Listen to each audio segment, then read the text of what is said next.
Channel intro in Russian, no headings, no brackets or meta text in the script itself. Cinematic storytelling style like the quiet storyteller. Title Prims, Saloon Girl Latest 12 Feared Gunslingers into her bar, never thought sh evolved. This will be a long, immersive narrative. It'll include rich descriptions, tension, dialogue, and pausing to fill the word count without feeling padded. Here is the full script. Дефис. Добро пожаловать на канал Тихий Рассказчик. Здесь мы оживляем истории, которые могли бы быть забыты. Истории о людях, чьи судьбы пересеклись с тенью и светом. Сегодня рассказ, который начинается с одного дождливого вечера и заканчивается так, как никто не ожидал. The rain had been falling since midday, turning the dust of red hollow into a sticky past.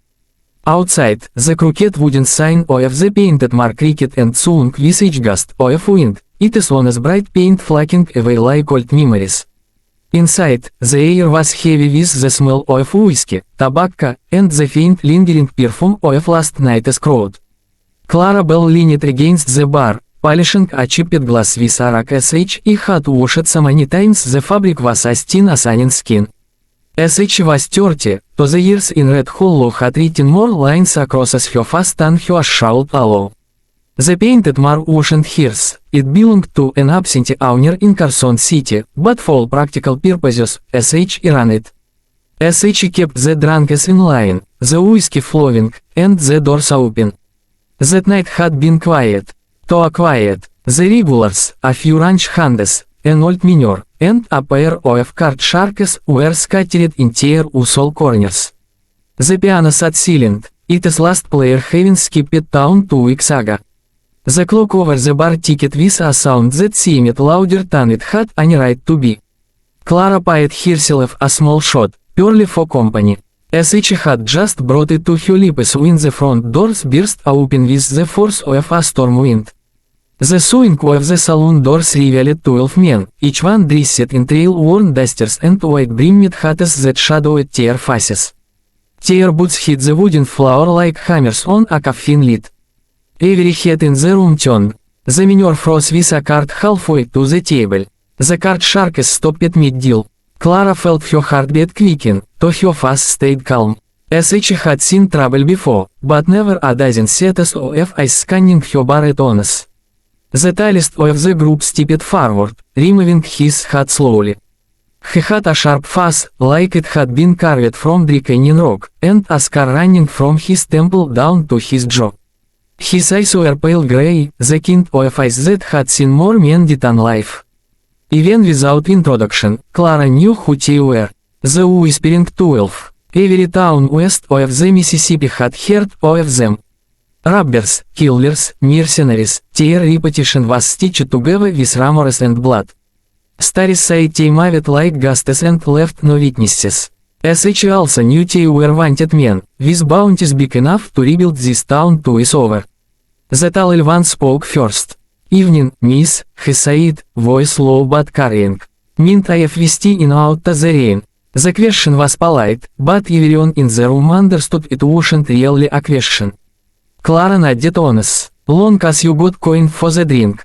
The man smiled, not a warm smile, but the kind that meant he'd noticed her nerve. He waved his hand and the others followed him in, spreading out through the bar. Some took tables, others leaned against walls. One by one, hats come off, revealing faces lined by wind and sun, and the glint of steel tucked in belts and boots.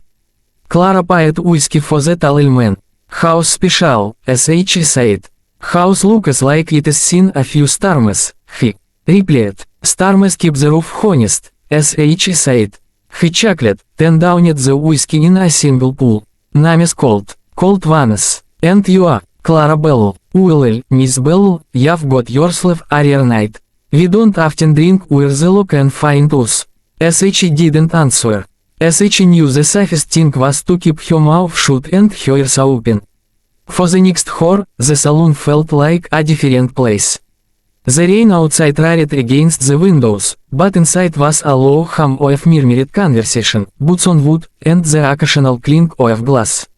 Clara noticed the 12 didn't drink to get drunk, they sipped, slow and deliberate, as if alcohol was just an old ritual. 10, near midnight, the door opened again. This time it was Sheriff of Amos Red, caught dripping with rain, his face set in that grim, tired look of a man who had been tracking something for a long time. He stepped inside, scanning the room. His gaze fell on the 12, and the room seemed to freeze solid. Cold Vanes didn't turn to look. He simply kept his glass raised, his other hand resting lightly on the butt of his revolver. The sheriff spoke, voice steady. Evening, Clara. Evening, sheriff. Quiet night. He hesitated. Till now. Reed's eyes flicked toward her, searching for some unspoken signal. He gave him none. He didn't know what he expected her to do, pick a side. Cold Vanes, the sheriff said finally. Cold turned his head, slowly, like a predator acknowledging another predator. Sheriff Red, heard you were dead. Not yet. The air in the saloon thickened. Men's hands twitched near holsters. Somewhere, a chair creaked under the weight of a man leaning forward. Clara's voice broke the silence. Sheriff, you want a drink? You're dripping rain all over my floor. It was enough to make a few people blink, to beauty again. Red shook his head. Not tonight. He looked at her once more, as if to memorize her face, then stepped back into the rain. Cold watched him go. You're braver than you look, Miss Bellew. I'm not brave, he said. Just don't like cleaning up blood. He lied then, a low sound, and raised his glass. The 12 stayed until dawn, when the rain finally stopped. They left as they had arrived, together, sailing, but standing on wet boards. Clara stood in the doorway and watched them disappear into the grey light. 2 days later, word came from Bitter Creek that the Whispering 12 had been ambushed. 11 lay dead. Only Cold Vanes escaped, wounded. Some said he had been betrayed. Others swore they'd seen a woman riding away from the creek at sunrise, a rifle slung over her shoulder. Clara never said a word about that night. But every so often, when the wind rattled the painted Mars sign and the rain started to fall, she'd pour a shot of whiskey, set it at the end of the bar, and leave it there till morning. For him,